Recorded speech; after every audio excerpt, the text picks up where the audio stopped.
Sur Europe 1, Dimitri Pavlenko, vous recevez ce matin l'ancien directeur central de la police aux frontières. Bonjour Fernand Gontier. Bonjour. Bienvenue sur Europe 1. Vous avez dirigé la PAF, comme on dit, à la police aux frontières de 2017 à 2022. Vous êtes aussi l'auteur d'un ouvrage intitulé La face cachée de l'immigration. C'est paru récemment aux éditions Baudelaire. François Bayrou convoque donc aujourd'hui un comité interministériel sur le contrôle de l'immigration. C'est un rendez-vous en fait qui est programmé depuis 3 semaines, mais qui tombe à pic après l'attentat de Mulhouse samedi, commis par un clandestin algérien sous OQTF que les autorités n'ont jamais réussi à expulser. Alors ce comité interministériel, c'est une instance qui a été réactivée par le gouvernement le mois dernier. Qu'est-ce que c'est que ce comité dont on ne connaît pas l'existence, Fernand Gontier ? Eh bien, ce comité a été créé sous Jacques Chirac en 2005. Il avait pour objectif de réunir tous les ministres chargés de près ou de loin des questions migratoires, donc de façon à harmoniser, coordonner l'action des différents ministres qui parfois ont tendance à s'autonomiser. Donc c'est plutôt une institution extrêmement utile et en l'occurrence aujourd'hui très opportune par rapport aux questions que nous rencontrons quotidiennement. Donc, Absolument. Voilà. D'autant que l'immigration, on le sait, que n'est pas qu'un problème de police. Il y a des enjeux de diplomatie, de justice, de santé, d'éducation.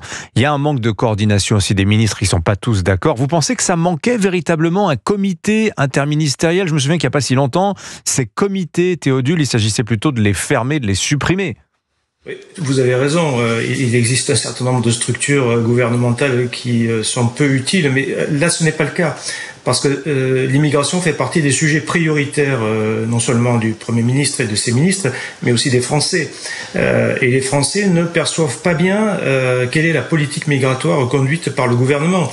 Certes, il y a des ministres, et le ministre de l'Intérieur en premier, qui s'exprime largement sur ce sujet, mais il a besoin du relais de ses autres collègues, de la justice, des affaires étrangères, du logement, des transports, etc. Donc, ce comité n'est absolument pas inutile ou superfétatoire, c'est un comité absolument vital pour conduire la politique migratoire du gouvernement. Alors, je vais quand même rappeler qu'il avait été réactivé une première fois en 2018, ce comité, sous Édouard Philippe.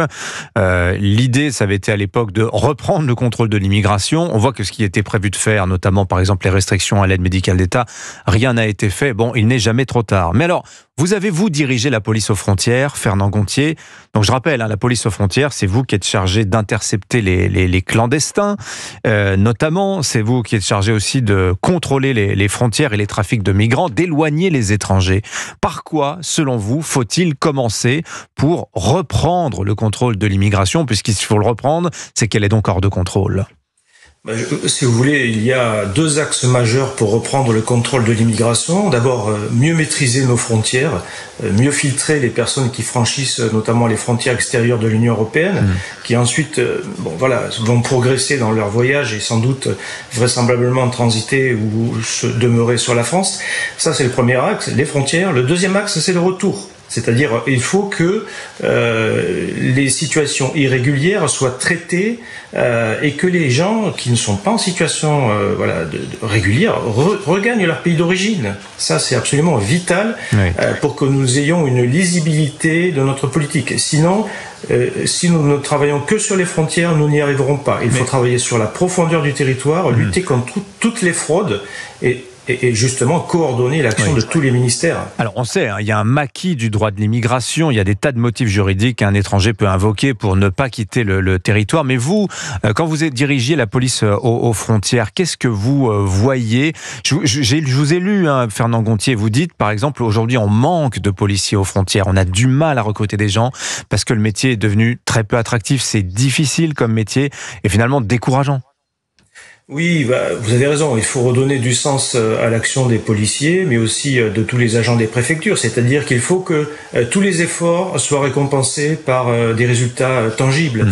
Aujourd'hui, il y a tellement de causes de nullité d'une procédure devant les juges administratifs, judiciaires, il y a tellement de difficultés à reconnaître, à redocumenter, comme on dit, les étrangers qui sont démunis de tout document, que finalement, tous nos efforts sont réduits parfois à néant. Donc c'est un peu décourageant, mais je crois que c'est parce que c'est difficile qu'il faut le faire, et c'est parce que c'est une nécessité absolue aujourd'hui pour reprendre le contrôle de notre politique migratoire. Et vous parlez, Fernand Gontier, Gontier, très justement, d'un déclassement de la lutte contre l'immigration irrégulière.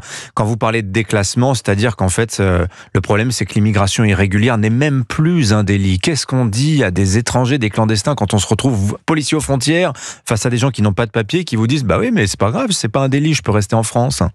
Absolument, absolument. Je crois que le ministre de l'Intérieur a proposé une modification de la directive retour. C'est cette même directive qui a dépénalisé le séjour irrégulier et puis même par voie de conséquence l'entrée irrégulière sur une frontière intérieure. Donc il y a nécessité de à nouveau pénaliser cette situation qui est tout à fait anormale et qui est génératrice d'autres infractions. On le sait bien que quand on est en situation irrégulière, on va commettre des infractions pour vivre, pour évoluer dans la société, pour travailler, etc.